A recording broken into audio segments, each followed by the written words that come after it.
इस वीडियो में हम समझेंगे यूनिट 4 फ्रेडरिक डब्ल्यू टेलर। शुरू करते हैं। 1 परिचय। 19वीं शताब्दी का अंतिम दशक अव्यवस्थित और असंगठित औद्योगिक तरीकों वाले औद्योगिकरण के दौर को चिन्हित करता है।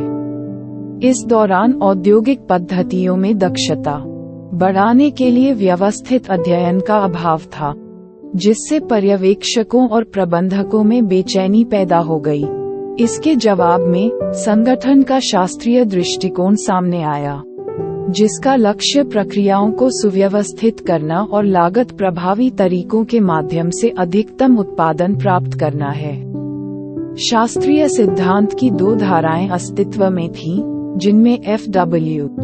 टेलर, हेनरी गैंट और गिलब्रेथ युगल वैज्ञानिक प्रबंधन पर ध्यान केंद्रित कर रहे थे, जबकि हेनरी फेयोल, लूथर गुलिक, उर्विक, मैरी पाकर फोलेट और अन्य सहित अन्य समूह ने इस पर ध्यान केंद्रित किया।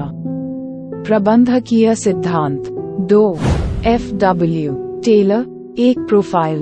1856 में पेंसिल्वेनिया में जन्मे एफ.डब्ल्यू. टेलर ने शुरुआत में हार्वर्ड में कानून की पढ़ाई की, लेकिन प्रशिक्षु पैटर्न निर्माता बनने का फैसला किया। टेलर ने हाइड्रोलिक वर्क्स में काम किया और बाद में मिडवेल स्टील कंपनी में शामिल हो गए और 6 साल में एक मजदूर से मुख्य अभियंता तक पहुंच गए। उन्होंने श्रमिक उत्पादकता बढ़ाने के लिए नए तरीकों, यांत्रिक उपकरणों और वैज्ञानिक उपकरणों की खोज की। टेलर का मानना था कि प्रबंधन सार्वभौमिक सिद्धांतों वाला एक सच्चा विज्ञान है, जो सभी संगठनों पर लागू होता है, जो काम की भौतिक और शारीरिक प्रकृति पर जोर देता है। टेलर को वैज्ञानिक प्रबंधन को प्रतिपादित करने का श्रेय दिया जाता है, जिसे प्रशासन का पहला सुसंगत सिद्धांत माना जाता है। हालांकि प्रवर्तक नहीं। टेलर ने Charles Babbage, Henry R Towne, Frederick Halsey और हेनरी मेटकाफ के काम पर आधारित वैज्ञानिक प्रबंधन शब्द गढ़ा। 3 टेलर के सिद्धांत।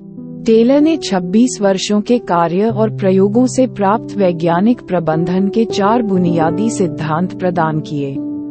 उनके सिद्धांतों को विभिन्न प्रकाशनों में रेखांकित किया गया है, जिनमें पीस रेट सिस्टम 1895 और प्रिंसिपल्स ऑफ साइंटिफिक मैनेजमेंट 1911 शामिल हैं। सिद्धांतों 1 विज्ञान का विकास। कार्य तत्वों को विभाजित करें। प्रत्येक का अध्ययन समय व्यतीत करने के संबंध में करें। 2 वैज्ञानिक चयन और प्रशिक्षण। कार्य सौंपने से पहले श्रमिकों का चयन करें और उन्हें प्रशिक्षित करें। 3 प्रबंधकीय संवारना। प्रबंधकों को श्रमिकों को वैज्ञानिक सिद्धांतों का पालन करने के लिए प्रेरित करना चाहिए। 4 कार्य का समान विभाजन। कार्य और जिम्मेदारी के समान विभाजन के लिए प्रबंधकों और कर्मचारियों को प्रशिक्षित करें। टेलर के सिद्धांतों की विशेषताएं। अंगूठे के नियम पर विज्ञान, व्यक्तिगत विवेक की अवहेलना, वैज्ञानिक तरीकों पर भरोसा करें, कलह पर सद्भावना, सभी स्तरों पर सहयोग को बढ़ावा देना, व्यक्तिगत विकास, दक्षता और समृद्धि के लिए प्रत्येक व्यक्ति के विकास पर ध्यान दें। उच्च मजदूरी, कम कीमतें। श्रमिकों के लिए उच्च मजदूरी और कम कीमत वाली वस्तुओं की वकालत करें। 4 टेलर की बुनियादी अवधारणाएं। कार्यात्मक फोरमैनशिप। टेलर ने श्रमिकों और प्रबंधकों के बीच एक संगठन में काम के विभाजन की वकालत करते हुए कार्यात्मक फोरमैनशिप की अवधारणा का प्रस्ताव रखा। कमांड की एकता को अस्वीकार करते हुए उन्होंने विशेषज्ञता की सुविधा के लिए प्रत्येक कार्यकर्ता के लिए 8 विशेष पर्यवेक्षकों, योजना के लिए 4 और निष्पादन के लिए 4 का सुझाव दिया।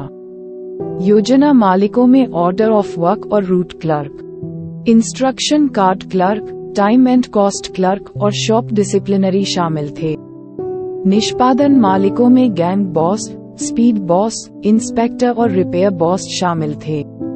लक्ष्य योजना को कार्यान्वयन से अलग करना, समय अंतराल को कम करना और दक्षता बढ़ाना था। गति अध्ययन। टेलर ने उपकरणों, तकनीकों और सामग्रियों से प्रभावित होकर प्रत्येक कार्य में शामिल गतियों के सेट का अध्ययन करने पर जोर दिया।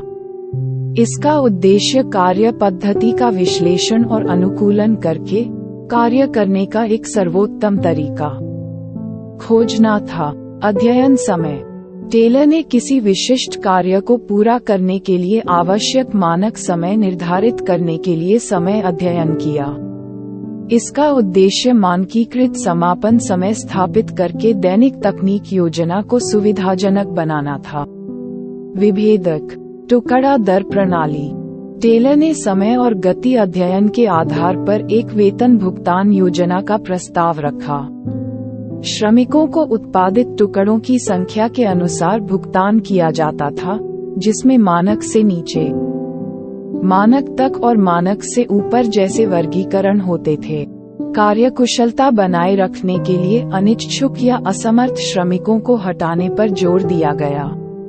दुकान तल प्रबंधन, टेलर ने दुकान के फर्श के महत्व पर प्रकाश डाला, जो कारखाने का सबसे निचला स्तर है, जिसे अक्सर उपेक्षित किया जाता है। उन्होंने कार्यकर्ता के प्रदर्शन को बेहतर बनाने के लिए काम के वैज्ञानिक तरीकों और प्रेरणा का सुझाव दिया। पारस्परिक लाभ के लिए मानसिक क्रांति को बढ़ावा देते हुए उच्च प्रदर्शन वाले श्रमिकों को पुरस्कृत करने के लिए असाधारण सिद्धांत की शुरुआत की गई।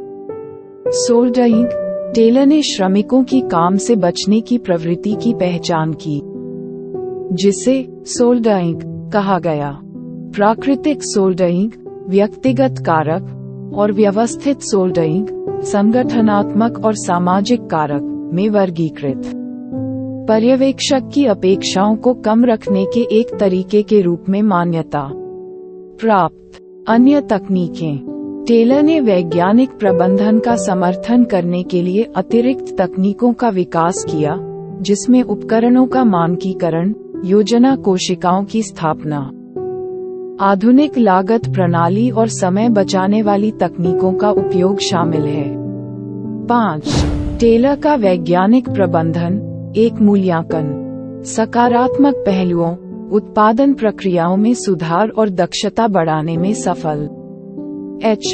गेंट, फ्रैंक और लिलियन गिलबर्ट, एच. एमर्सन और एम. जैसे प्रभावित अनुयायी, कुक, कमियां और आलोचनाएं।